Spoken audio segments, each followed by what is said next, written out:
بسم اللہ الرحمن الرحیم اللہم نحمدک کما ترضی و نصلی علی حبیبک و آلہ کما یرضی و نحب محبوبک کما ارتضی اما بعد صلی اللہ علی حبیبی محمد و آلہ وسلم۔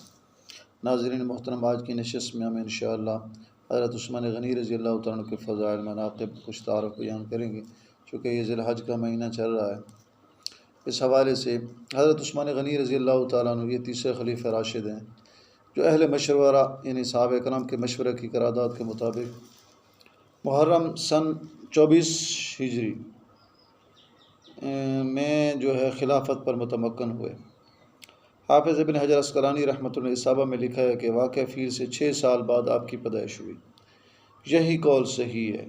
واقع فیل سے مراد ہے وہ ہاتھی والوں کا واقعہ، الم تر کیف فعل ربک باصحاب الفیل، قرآن پاک کی اس صورت مبارک میں جس کا ذکر آتا ہے ابرا اور اس کا لشکر جب تباہ ہوا تھا۔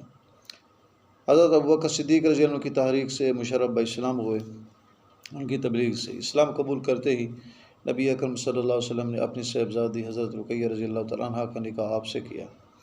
آپ کا اسم مبارک عثمان تھا اور لقب ذو نورین ہے، اور یہ لقب اس لیے تھا کہ 2 نور نظر آپ کے نکاح میں جمع ہوئے۔ ہمارے نبی پاک صلی اللہ علیہ وسلم کی 2 نور نظر لخت جگر آپ کے نکاح میں آئے، اور نبی پاک صلی اللہ علیہ وسلم کی 2 صاحبزادیوں حضرت رقیہ حضرت ام کلثوم سے کے بعد دیگرے چونکہ نکاح ہوا، اس لیے آپ کا لقب جو ہے وہ ذو النورین ہے۔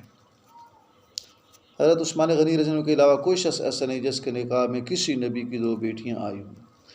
جب حضرت رقیہ رضی اللہ تعالیٰ عنہ کی وفات ہوئی تو نبی اکرم صلی اللہ علیہ وسلم نے فرمایا مجھے حکم ہوا ہے کہ حضرت ام کلثوم رضی اللہ تعالیٰ عنہ کا نکاح حضرت عثمان سے کر لوں۔ جب حضرت ام کلثوم رضی اللہ تعالیٰ عنہ کا بھی سن 9 ہجری میں انتقال ہو گیا تو آپ نے فرمایا میری اگر کوئی اور بیٹی ہوتی تو میں اس کا نکاح بھی عثمان سے کر لیتا۔ سبحان اللہ۔ اللہ تعالیٰ مجھے اور آپ کو حضرات صحابہ کرام رضوان اللہ علیہ مجمعین کا ادب احترام نصیب فرمائے۔ انشاءاللہ اگلی نشست میں ہم کچھ مزید تعارف بیان کریں گے۔ آخر دعوانا الحمدللہ رب العالمین۔